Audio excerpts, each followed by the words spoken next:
Баршаңызға сәлем. Бүгін бізде математика пәні 3-ші сынып. Бүгінгі соңғы сабақ бізде оқулықтағы бұл қызыға орындаймыз деп аталады. Ал мұқият тыңдаймыз. Бірінші тапсырма: осындай фигуралардың суретін сал. А тапсырмасы. Бірінші салып алыңдар, сызып алыңдар. Ал енді тыңдаймыз.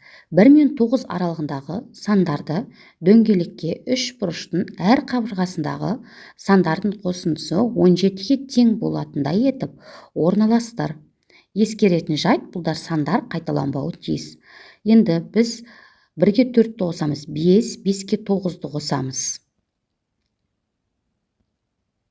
14, 14-ке 3-ті қосасындар, 17 болады біріншісінде.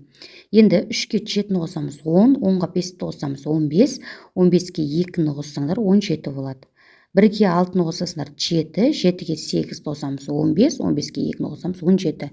Міне барлығы бізде барлық қабырғаларын қосқан кезде 17 шықты және сандар қайталанған жоқ. Келесінде А тапсырмасында дәл сондай есеп.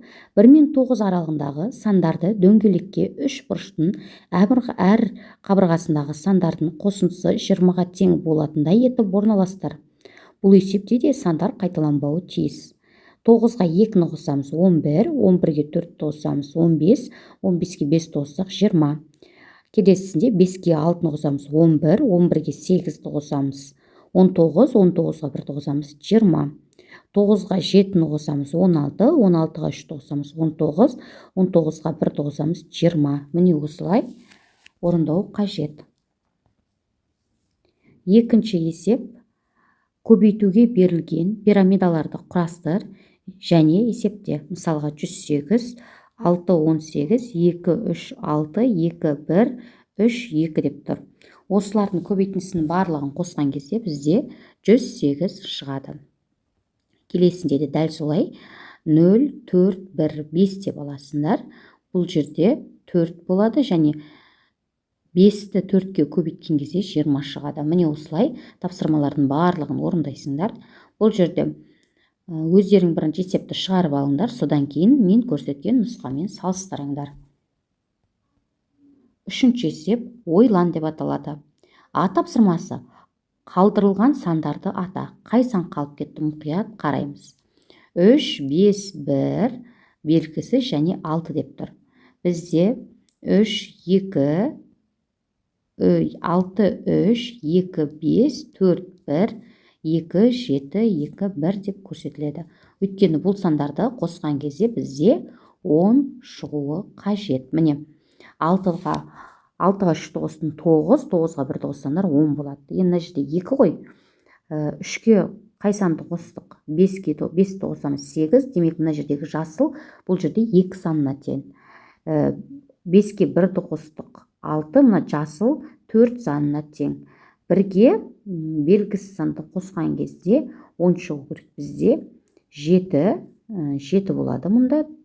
9, мына жерде 2 болады, сонда 10 болады. 7-ге 2-ні қосқан кезде 9, ойда ана сарыға 1-ті жазамыз, 10 болады. Демек алдыңғы тапсырма сияқты әрі қабырғасын қосқан кезде 10 шығу қажет. Ә тапсырмасында да сондай, әр қабырғасын қосқан кезде 25 шығу қажет. Мысалға 5-ке 13-ті қосасындар және де оған 7-ні қосасындар. Сонда бізде 25 шығады. Дәл солай 7-ге 10-ті қосасындар, 17, 17-ге 8-ті қосасындар, 25. Міне осылай әр қабырғасын қосқан кезде 25 шығу қажет. Бұл жерде сан қайталанса болады. 4-ші есеп: сызба бойынша өрнектер құрастыр, олардың мәнін тап. Өте оңай есеп. Бізде барлық санды біз біріншісінде 2-ге бөліп шығамыз. 736-ны 2-ге, 376-ны 2-ге барлығының бөліп шығамыз. Келесінде 812-ні бұл жерде біз барлығын 6-ға көбейтіп шығамыз. Ал соңғысында біз берілген сандар 320 деген берілген сандарды 3-ге көбейтіп шығамыз барлығын. Міне осылай берілген өрнектердің барлығын 2-ге, 6-ға, 3-ге көбейтіп шығасыңдар да мәндерін жазып шығасыңдар. Бесінші есеп, осындай фигуралардың суретін сал. Дәл осылай сызып алыңдар. А тапсырмасы, бір сызықтың бойындағы сандардың қосындысы 15-ке тең болатындай 1 мен 9 аралығындағы сандарды тауып қой. Енді бізде 15 шығуы қажет. 9-ға 5-ті қосамыз.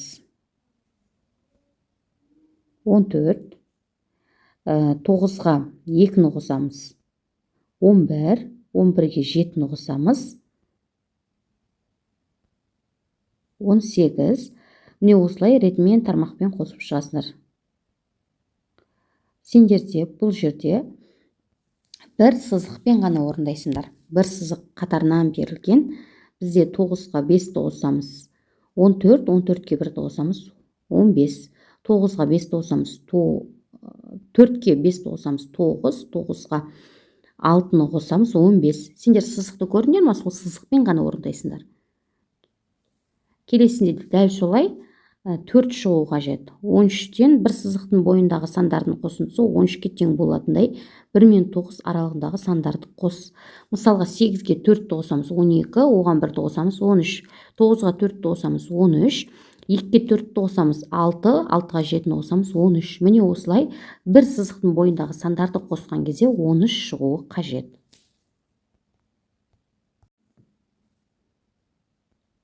Міне осылай тапсырмаларды орындаймыз. Бірінші өздерің орындап алыңдар.